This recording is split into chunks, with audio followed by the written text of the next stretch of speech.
Il y a un moment, il va falloir commencer à le dire, hein. Il va falloir, je pense, commencer à mal parler de certains votants, dont les votants américains. Mais la vérité est qu'on va faire la même chose en France en 2027. On va faire les mêmes conneries parce qu'il y a des votants qui sont juste, tout simplement, débiles. Voilà, il faut le dire, hein, c'est la vérité. Il y a des votants qui votent uniquement par pure désinformation, par haine, et qui votent contre leurs intérêts.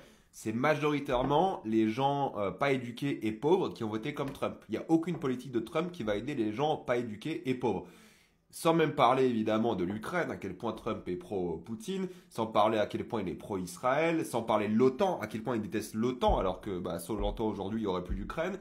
Adieu l'écologie, ça c'est même pas un débat, faut être honnête. Mais le plus inquiétant, quand même, dans cette histoire de Trump, et depuis qu'il est élu en 2016, c'est à quel point la politique est devenue un jeu de mensonges. À quel point c'est devenu un jeu de haine, tout simplement. Et à quel point je pensais vraiment que surtout les nouvelles générations allaient être plus intelligentes, allaient voir le bullshit. Et non, en fait, quand tu regardes les votants, les jeunes aux États-Unis et même en France et en Europe, hein, qui votent de plus en plus extrême droite, tu te rends compte qu'ils sont juste débiles. Ils votent contre leurs intérêts par désinformation et haine. Et c'est déprimant pour l'avenir, en réalité. C'est déprimant pour ce qui va se passer chez nous. En 2027, on va aussi élire, vous savez, le N-word politique. Voilà. C'est comme ça. Et si vous pensez que ça n'aura aucun impact sur le cinéma, rappelez-vous hein, du cinéma de l'ère Trump, qui était un cinéma qui parlait d'immigration, de fascisme, d'avortement, qu'on a encore aujourd'hui, hein, beaucoup de films sur l'avortement. Ça sera encore plus dans les années qui viennent. On va encore parler beaucoup cinéma de l'ère Trump. Ça va être quelque chose. Hein. Et on va importer toutes les manies débiles et stupides des États-Unis en Europe dans quelques années, parce que c'est toujours pareil. On a juste du retard sur les Américains. Regardez le terme wokisme. Le terme wokisme, il est arrivé en France et en Europe des années après les States. Et on l'utilise comme eux. On l'utilise comme des Golemons. Parce que c'est un pays de Golemons. Voilà, les États-Unis, nous aussi, on va devenir un pays de Golemons. C'est comme ça. Voilà, des gens vont voter contre leurs intérêts. Parce que les gens qui sont à l'aise financièrement, qui sont éduqués, moi par exemple, qui est le RN, qui a un potentiel Trump chez nous, moi ça m'arrange financièrement. Mais la différence, c'est qu'on vote pas que pour nous, quoi. Mais bon, les gens qui votent pour ce genre de personnes, ils pensent voter pour eux, mais ils votent pour les plus riches aussi. Bref. Donald Trump devient le 47e président des États-Unis d'Amérique, donc il va briguer un deuxième mandat. C'est cette photo et cette image dont on s'en souviendra, cette tentative d'assassinat qui a été faite contre Donald Trump pendant un meeting.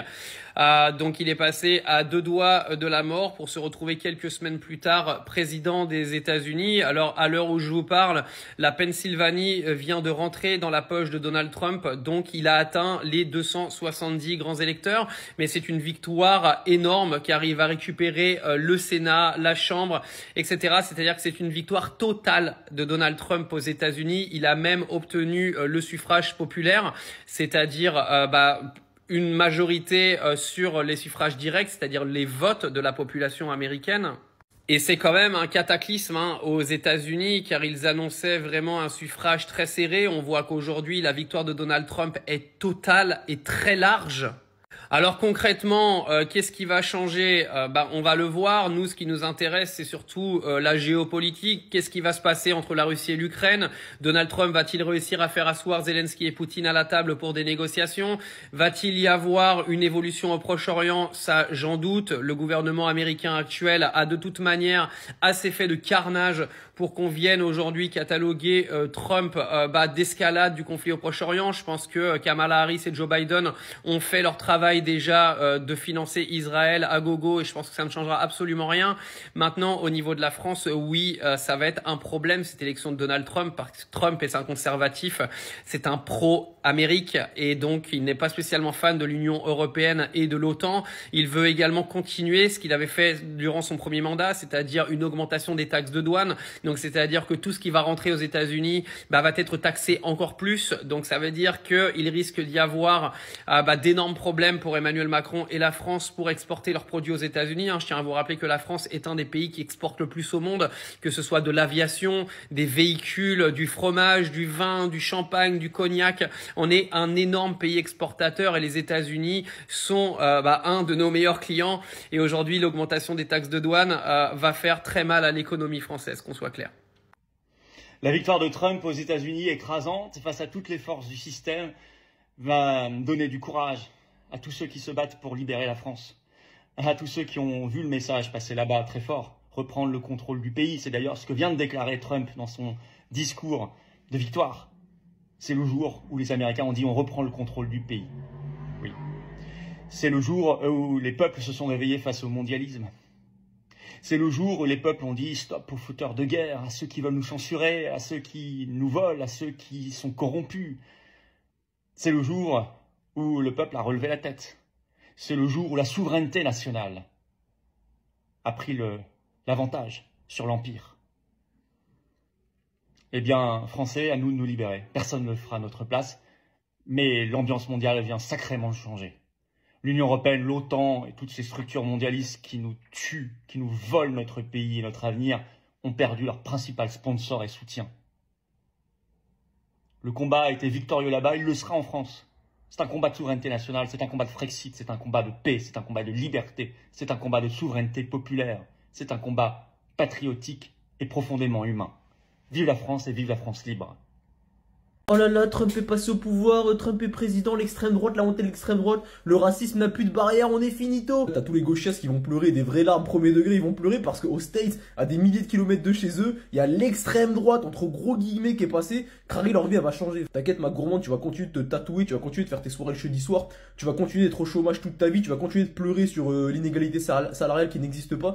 T'inquiète, ta vie ne va pas changer, hein. Même si l'extrême droite est passée en France, ça changerait rien à ta vie. En Italie, c'est juste à côté quand c'est passé, personne n'en a parlé, tu vois. Mélanie, première ministre extrême droite, elle devait virer tous les immigrés, c'est rien passé. Quand vous allez comprendre que c'est une mascarade, une marionnette, j'ai envie de te dire, un jeu, il n'y a pas d'extrême droite, il n'y a pas d'extrême gauche, ils sont tous ensemble, les gars. Ils mangent tous dans le même gâteau, hein. Bardella, il s'envoie avec Macron en scred, avec Louis Boyard et Mélenchon, ils serrent des poignées de main à Macron et Bardella, tu sais. Ils sont tous ensemble, les gars, il n'y a pas de parti politique. Arrêtez d'avoir peur de l'extrême droite, arrêtez de croire que vos vies vont changer pour des élections. Vos vies ne vont pas changer, encore moins quand c'est aux États-Unis, frérot. Il va créer une barrière entre les Mexicains et les Américains, il va créer une barrière. Non, il va rien créer, les gars, il va rien se passer.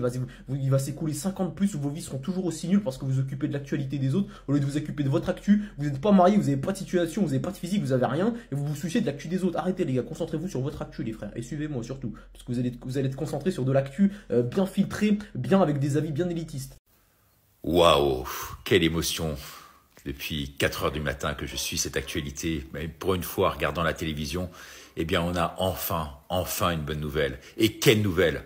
C'est un mouvement historique, un incroyable comeback dans l'histoire des États-Unis. Il est vrai, chers amis, que, et vous vous en rendez compte vous-même tous les jours, le monde, véritablement, ne pouvait pas continuer comme cela. Eh bien, ce retour de Trump, que je vous annonçais depuis 3-4 mois sur cette minute de Ricardo, je suis l'un des seuls journalistes occidentaux à avoir prévu sa victoire. C'est un énorme coup de pied, bien sûr, dans cette fourmilière. Et de voir tous ces commentateurs, ces journalopes, faire la soupe à la grimace, en est quasiment, pardonnez-moi le nom, mais jouissif. Énorme nouvelle. Il a gagné le vote populaire. C'était tellement énorme que le camp d'en face n'a même pas pu tricher. Les lignes vont bouger. Les dossiers vont sortir. Nos petits dirigeants aux ordres de l'État profond vont devoir maintenant se planquer. La guerre en Ukraine va pouvoir s'arrêter. L'Union européenne va être asphyxiée et Von der Leyen a vraiment aujourd'hui du souci à se faire. Eh bien, le parti de Trump va visiblement contrôler les 2 chambres avec donc les pleins pouvoirs. Il pourra réaliser davantage son programme encore aujourd'hui. Eh bien, cela en France aura des répercussions absolument considérables. Macron, qui se croyait protégé, ne le sera plus. En France, c'est donc au peuple de choisir maintenant son vrai leader. Au peuple, je dis bien au peuple. Loin de ces pleutres qui nous gouvernent. Loin de toutes ces vermines. Une page se tourne aujourd'hui dans le monde. À nous de surfer sur cette belle vague qui a été initiée par cette victoire de Trump avec l'aide de Dieu. Retrouvez-nous avec Natacha sur contre-révolution.fr. Merci à vous. Merci de partager. Ce foutu wokisme qui nous emmerde. Qu'est-ce qui a poussé les Américains, que ce soit des Afro-Américains ou même des Américains, purs Américains, à voter pour Trump? Eh bien, c'est un ras-le-bol. Voilà ce que ça traduit. Ce ras-le-bol de cette société qui est en train de changer dans le mauvais sens. Ce ras-le-bol de cette société qui prône la cancel culture à tout va. Ce ras-le-bol dans cette société qui enlève toutes nos valeurs au final. C'est ça, Trump. C'est ça que ça traduit. C'est exactement cela. C'est les intérêts nationaux avant les intérêts internationaux. C'est ça, Trump. C'est les valeurs les plus profondes que l'on a toujours eues mais qu'on essaye de nous enlever. C'est abattre le wokisme, ce foutu wokisme qui nous emmerde. C'est ce franc-parler, C'est devoir arrêter de se victimiser, ce qui nous a jamais fait avancer au final. Et je peux très bien comprendre les Afro-Américains. Pourquoi est-ce qu'ils ont voté pour Trump? Pourquoi même les Afro-Américains, pour la plupart, étaient pro-Trump? Pourquoi? Réfléchissez. C'est parce que même eux, ils en ont marre de la victimisation, des beaux discours. On veut quelqu'un de puissant, on veut quelqu'un de fort, quelqu'un qui ne cherche pas à se victimiser. Quelqu'un qui sera en mesure de pouvoir avoir de la poigne pour prendre des décisions qui ont réellement de l'impact. Quelqu'un qui ne sera pas juste là pour faire 4 ans ou 5 ans en étant bien vu par tout le monde. Non, quelqu'un qui n'a pas peur de se salir. Quelqu'un qui n'a pas peur là maintenant de s'opposer à tout le monde et de se mettre tout le monde à dos. C'est une personne comme ça qu'on veut élire. C'est ça que l'on veut. Les Américains en ont marre et ils ont donc décidé d'élire Trump. Et oui les amis, je suis extrêmement fier de le dire, la planète entière est sur de bonnes mains. Le 47e président des États-Unis est officiellement Monsieur Donald Trump. Tout le monde n'arrêtait pas de nous dire « Oh, ça sera la suite de Monsieur Biden. Oh, ça sera une première dame qui va oser gouverner une telle puissance mondiale. » Est-ce que ça a été le cas? Est-ce que ces rumeurs étaient réellement réelles? Est-ce que nous voyons une soi-disant phrase énonçant que Kamala Harris était élue présidente des États-Unis? La réponse est clairement non. Quand je vois la défaite de cette dame, je ne vous mens pas, ça me crée l'idée de la libération de la paix. L'idée de la conclusion d'innombrables guerres que le camp démocrate a pu créer durant ces 4 dernières années. N'oubliez pas, sous la gouvernance de M. Trump, entre 2016 et 2020, le monde était rempli de paix et de bienveillance. Aussi, fini l'inflation. L'économie mondiale va reprendre de plus belle sous la gouvernance de M. Trump. Et pour terminer, fini les rumeurs de ces soi-disant 3e guerre mondiale dans les prochains mois. Car oui, sous la gouvernance de M. Trump, c'est non à la guerre. Pour rappel, il y a quelques jours, M. Vladimir Poutine, président de la Russie, avait salué les propos sincères de M. Donald Trump concernant sa volonté de mettre fin au conflit, la guerre en Ukraine au juste. M. Poutine est ouvert à une discussion avec M. Trump s'il est élu président des États-Unis pour mettre fin à la guerre en Ukraine. De plus, ce qui est formidable avec M. Trump, c'est qu'il y a quelques jours, il a dicté comme message « Dieu a créé 2 genres, hommes et femmes. Si je deviens président des États-Unis, dès mon premier jour, je signerai un décret exécutif interdisant aux écoles de promouvoir la théorie critique de la race ou les questions de genre. Je prendrai des mesures historiques pour vaincre le poison toxique de l'idéologie de genre et réaffirmer que Dieu a créé 2 genres, masculin et féminin. Je ferai en sorte que les hommes soient exclus des sports féminins. Je signerai une loi interdisant la mutilation sexuelle des enfants dans les 15 États. Make America Great Again. Donald Trump a gagné les élections. Maintenant, je vais voir tous les woke noirs de France en train de pleurer, en train de dire « Oui, c'est grave et tout ». Mais comme ces gens-là ne sont pas très intelligents et ne comprennent pas que la politique américaine n'a rien à voir avec la France, ils vont continuer à pleurer sur les réseaux pendant une semaine. Mais moi, je vous dis, ça va rien changer pour nous, on s'en fout. Même d'ailleurs, ça a même changé un peu dans l'économie française. Pourquoi? Dans le sens, on va arrêter d'envoyer les milliards aux Ukrainiens. Vous pensez que Trump, c'est pas le pote de Poutine? Poutine, là, comme il est là, il est en train de boire de la vodka, en train de se saouler, en train de dire, mon gars, il est là, il est revenu. Dès qu'il va prendre le pouvoir, la guerre en Ukraine va se finir vite. Vous pensez que les milliards envoyés bêtement là, et Trump, il va pas dire, on arrête ça là. Ce gars-là, dans son mandat, il veut pas de guerre, il s'en foutait. Lui, il a dit d'abord, on pense au pays, essaye de se remettre bien, et après on verra dehors. Donc déjà, ce sera ça en premier lieu. Il va dégager ça. Les Noirs américains qui vont encore pleurer, oui, non, on pouvait avoir une présidente noire, arrêtez et tout. Votre vice-présidente là, Kamala Harris, elle s'est foutue de vous comme dans chaque élection. C'est pour ça qu'elle a perdu. Parce que quand tu peux venir te présenter en tant que femme noire, or que toute ta politique avant à l'ancienne, tu disais, je suis une femme indienne, je suis une femme indienne. Et il y a une vérité que vous voulez pas accepter, mesdames. Beaucoup de femmes ont voté pour Trump. Vous savez pourquoi? Parce que beaucoup de femmes ne font pas confiance aux femmes au pouvoir. Vous allez dire, c'est les hommes qui sont misogynes. Non, ce sont les femmes aussi qui ont voté pour Trump. Parce que au fond d'elles, elles disent, cette meuf-là, c'est une menteuse. Cette meuf-là, je lui fais pas confiance. Je préfère choisir un Nyama comme ou un Zoulou comme Trump que choisir une femme aussi perfide et menteuse qu'elle. Le jour où vous verrez une femme noire au pouvoir aux États-Unis, ce sera le jour où cette candidate va se présenter avec son vrai visage, pas de mensonge, et aussi, désolé, c'est un peu racialiste, mais avec un mari noir. Parce que elle n'est pas avec un homme noir, hein, Kamala Harris. Et je vous jure, ça joue inconsciemment dans la tête des gens. Dans la tête des gens, ils se disent non, on doit être, même si on veut choisir un candidat qui nous représente, il faut qu'il nous représente jusqu'au bout. Dans la famille, ça doit représenter aussi. Et c'est comme ça que ça a été fait. Ah ouais, désolé. Vous allez dire que c'est une théorie de fou, mais un jour, vous me donnerez raison. Votre pote Donald Trump a été réélu président des États-Unis. Bon, bah, reste plus qu'à espérer qu'à son âge, il ne lui restera plus beaucoup de temps avant de monter au ciel, hein. Mais bon, on est aux États-Unis, le pays où ça préfère laisser les ados se tirer dessus au lycée plutôt que de protéger le corps des femmes. Les États-Unis, hein. N'empêche que Donald Trump, c'est quand même le mec qui a sorti que les migrants venaient sur le sol des États-Unis pour manger des chiens et des chats, et t'as des gens qui l'écoutent comme si c'était le Messie. Je vous promets, on est dans le film Idiocratie. Et la conclusion est un peu la même dans le réel, on ne peut pas soigner la stupidité. Une pensée pour les Ukrainiens qui vont bientôt devoir capituler. Poutine va être content. Une pensée pour la Palès aussi, parce qu'avec Trump, ça va pas s'arranger du tout, hein. Bon, avec Kamala Harris, ça ne se serait pas arrangé du tout, loin de là, peu importe pour quel conflit. Mais avec Trump, ça va être encore pire. La peste, le choléra, bon voilà, c'est un peu pareil les élections dans chaque pays. Choisis ton poison. Ceci dit, à l'heure à laquelle je fais cette vidéo, en réalité, Trump, il n'a pas encore été annoncé officiellement, mais les résultats sont en train de tomber.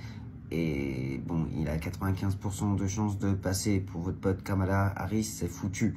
À part si elle a un énorme coup de chance. Donc c'est impossible, c'est foutu.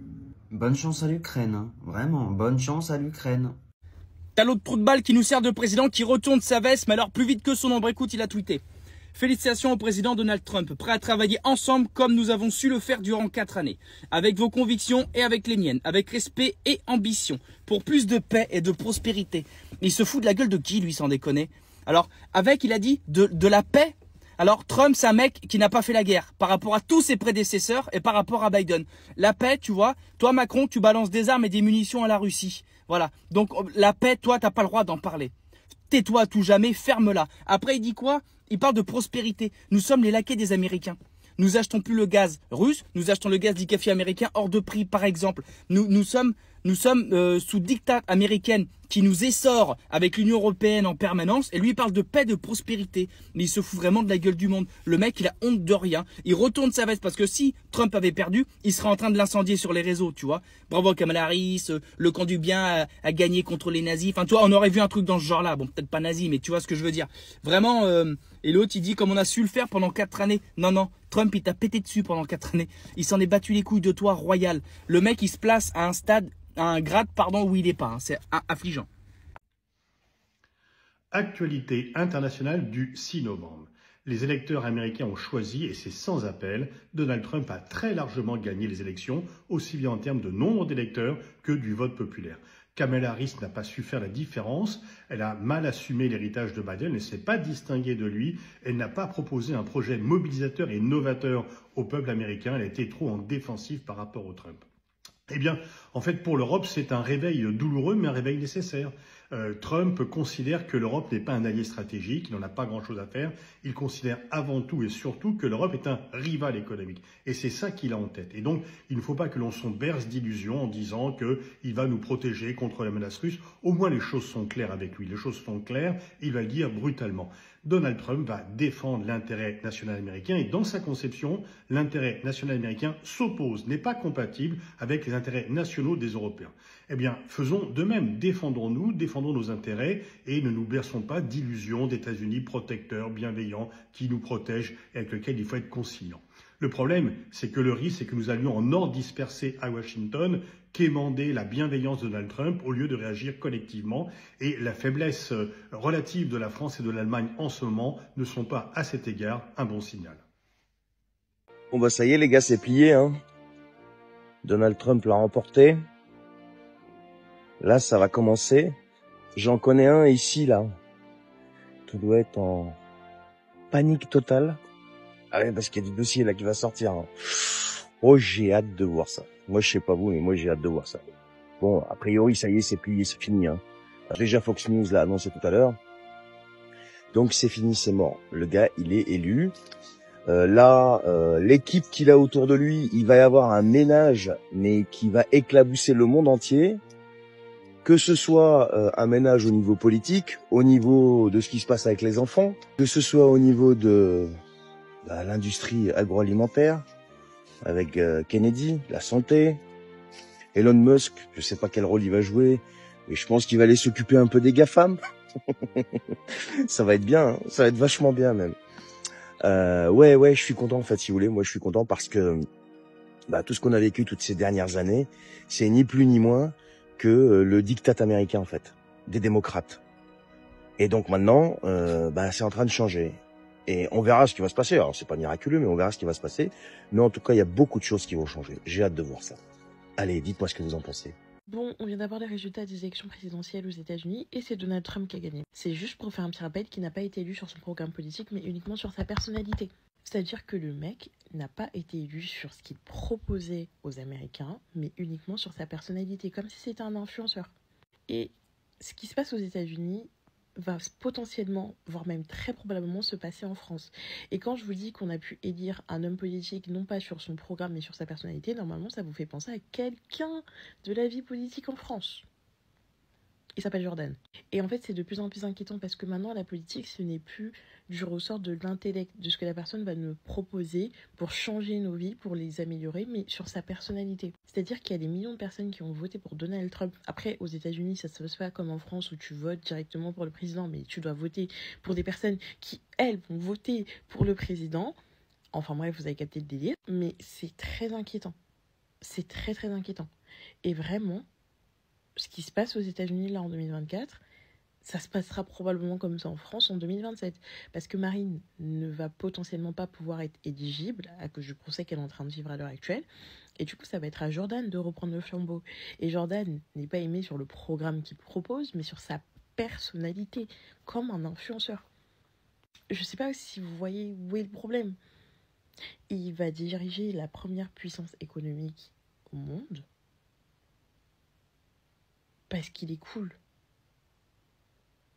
Voilà.